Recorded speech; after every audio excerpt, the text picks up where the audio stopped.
ABP আনন্দ শিক্ষা সম্মান 2024-এ সম্মানিত হয়েছে সত্যেন বোস সেন্টার। আর আমার সঙ্গে এখন এই মুহূর্তে রয়েছে প্রফেসর তনুশ্রী সাহা দাশগুপ্ত।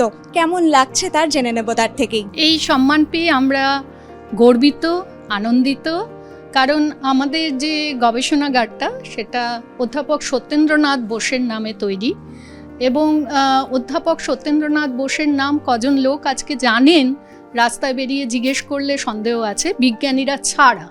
কিন্তু এবিপি আনন্দ আমার মনে হয়েছে এই সম্মানের দ্বারা আমাদেরকে জনসাধারণের কাছে নিয়ে এলো, এবং এটা একটা অদ্ভুত সমাপতন, কারণ এই বছরটা 100 বছর হয়েছে যে গবেষণা করে সত্যেন্দ্রনাথ বোস পৃথিবী বিখ্যাত হয়েছিলেন। সেই গবেষণাপত্রটা যে সালে পাবলিশ আমরা বলি, যে সালে প্রকাশিত হয়েছিল গবেষণাপত্রটা, সেটা ছিল 1924। কাজেই 2024-এ আমাদের শতবর্ষ হয়েছে। কাজেই সেই বছরেই এই সম্মান পেয়ে আমাদের গর্ব এবং আনন্দ আরও বেড়ে গেছে।